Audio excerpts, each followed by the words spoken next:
Born as a regular dog, Rex served before the Great War in the Denver Police Department as a law enforcement officer or Leo support model. During his service, he was cybernetically enhanced and turned into a cyberdog, serial number B955883. Rex, like many other cyberdogs in Denver, thanks to their modifications, survived the Great War and continued living in the city. Over the next 200 years, Denver became infested with feral dogs, both vicious and wild. It became common knowledge that those who entered the city ran the risk of being swarmed and torn apart. But sometime between 2277 and 2281, Denver and the feral dogs were introduced to the Legion, who were seeking to replenish their numbers after their defeat at Hoover Dam. Despite the dogs' overwhelming presence in the city, there were those living on the outskirts, post-war tribes, who had actually managed to live alongside the hounds, all of which were either eliminated or assimilated by the Legion. One tribe in particular, the Hangdogs, who worshipped the strays, resisted assimilation much longer than others, though in the end they surrendered when Legate Lanius started burning their dogs alive. To them, the Denver Hounds were sacred, and the thought of their spirit animals burning in the afterlife was unbearable, so they submitted themselves to Kaiser and became the Legions Hound Masters. With their aid, the Legion was able to tame a number of mongrels, turning the stray dogs into warhounds, including B955883, who could be seen sporting a Legion bull on the side of his torso. Before 2277, the Legion didn't employ dogs on the battlefield, meaning warhounds were not used at the first battle for Hoover Dam, which makes this next part quite confusing. According to Anthony, a former hangdog, Kaiser had a cybernetic warhound that looks a lot like Rex. The mechanical dog you have with you, where did you get it? Such things are common in Denver, but I didn't know that other cities had them as well. I ask because Kaiser once had a similar pet, but it was lost during a battle. For that dog to be Rex, Rex would have had to have left Denver before the first battle for Hoover Dam, then entered Legion territory and be tamed by Kaiser or by someone who knew how to tame dogs, because Hound Masters at this point in time were not a part of the Legion. But Anthony doesn't specifically say Rex is that lost dog, only that he looks similar to the dog that was lost.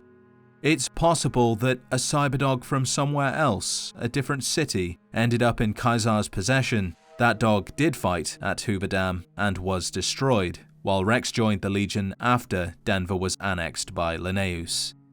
Since cyberdogs aren't that common in the Legion, Anthony can't help but mention Denver, since that's where he's from and where he's seen cyberdogs before, giving the impression that Rex and Kaiser's dog are one and the same, and both dogs were lost in battle, making things even more confusing. In any case, after joining the Legion, Rex was damaged in battle and left behind. Sometime later, his body was found by a prospector who repaired the damages, and the unlikely duo joined forces. Not much is known about this part of Rex's life, only that it was short-lived, as the prospector eventually sold Rex to the king, an Elvis impersonator living in Freeside. After taking B955883 home, the king renamed him Rex, Latin for king. Now living at Freeside School of Impersonation, Rex was no longer a stray dog trying to survive, or a warhound fighting for some old man's dream. Instead, he was the king's friend. In the few years Rex lived with the king, his personality, quirks, likes and dislikes became known, with the king learning Rex hates both rats and hats. We don't really know the reason why Rex dislikes hats so much. They may remind him of his time in the Legion, serving those who burned his kind alive in Denver, or the fact that hat rhymes with rat, but Rex's behavior towards rats seems to suggest otherwise. It could be a quirk he's always had, or the result of something more serious. In 2281, Rex is 209 years old and is beginning to show signs of neural degradation, mood changes, memory loss, and agitation, to name a few. Without intervention, Rex would die. Naturally, wanting to help his friend, the king sent the courier, someone he was familiar with, to the followers of the apocalypse at the old Mormon fort, in search of someone, anyone, who could help his dear friend. Regrettably, the followers were not able to help Rex, which is something they had already told the king 3 months prior, and their answer hadn't changed. They didn't have the surgical capabilities or the cybernetic knowledge to operate on Rex, who needed brain surgery. However, the regional administrator, Julie Farkas, provided the courier with a small glimpse of hope. She knew someone who could help: Henry, a scientist living far west of Freeside in Jacobstown. She said, "What? Why didn't she just say so when I was there?" Actually, come to think of it, I was pretty angry when I went down there. I vaguely recall something about upending a few tables, maybe knocking out one of her doctors. Anyway, that's incredible news. Only thing is, there's too much going on around here for me to make a trip like that, and I need all of my guys just to keep things settled here. You seem to be awfully interested in my boy Rex here, and you've done some good work for me already. I'll tell you what, you promised to get Rexy here to that doctor, and I'll lend him to you. What do you say? Due to the unrest in Freeside, the king was unable to take his friend to Jacobstown without running the risk of losing his home to NCR squatters. So instead he put Rex's life in the hands of the courier, someone he trusted. But there's a small chance that Rex never made it to Henry and perished on the way to Jacobstown. He had survived police service in Colorado, the Great War, combat duty with the Legion, and being the companion of the king. But in the end, Rex finally succumbed to the horrors of the wasteland. If Rex dies, the king does have a few solemn words about his passing. That's strange. I don't see old Rexy with you. He usually comes back here whenever he's not with you. Where'd he get to? That's terrible. I hope the poor little guy gave as good as he got. He always was a fighter. Why, I remember one time when do you mind if we talk about something else? I don't believe this ending is canon, so let's say Rex, with the courier's aid, made it to Henry, alive and unscathed. I assume this is about something important? You're interrupting my research. Yes, specializing in neuroscience, both human and canine. Cyberdogs and the like. It's not a field I work in much anymore. It's neural degradation. Biomed gel can only preserve a living brain for so long, so you'll need to find a replacement. I haven't left Jacobstown in years, but there was one woman in Novak, Gibson. I remember her living with a pack of hounds. Aside from her, I know that the Fiends and Caesar's Legion fight alongside dogs. There could be viable specimens among them, if you can get to them. Thanks to his scientific training with the Enclave 4 decades prior, Henry is well versed in canine neurology and cybernetics. After examining Rex, he told the courier the only cure for Rex's condition was to replace his old brain with a healthy new one. But before talking about those, there is another possible ending where, despite needing a new brain, Rex never received one. Having never received a replacement brain, Rex finally succumbed to old age, abruptly shutting down forever one quiet morning. After 2 centuries of life and decades of service to humanity, Rex collapses and dies. Despite having good intentions, the courier might not have had enough time to find a replacement brain, or the king decided that changing Rex wasn't the right choice, and allowed his friend to live out his remaining days without any more alterations. This could be the canon ending, but there's still a myriad of possibilities as to what could have happened next. The courier could have gone to the Fiend camp near the Poseidon gas station, and, after fighting Violetta, a Fiend dog fed a strict diet of turbo and human flesh brought the brain back to Henry. Revitalized by Violetta's brain, Rex eventually learned to balance the memories of his old life with Violetta's experiences among the brutal Fiends. His mind had difficulty adjusting, but Rex eventually found peace with his new, more vicious self.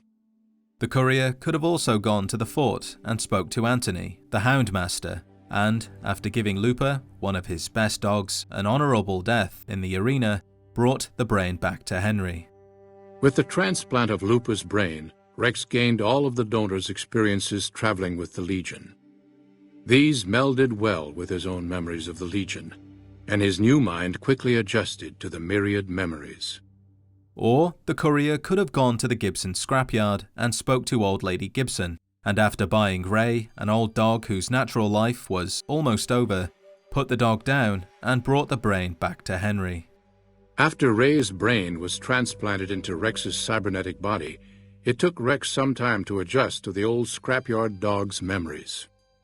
Eventually, Rex's mind settled peacefully, melding his own memories with that of long travels with old lady Gibson. With a new healthy brain, the courier guided Rex back to Freeside, where the king was happy and relieved to see his friend, both safe and sound.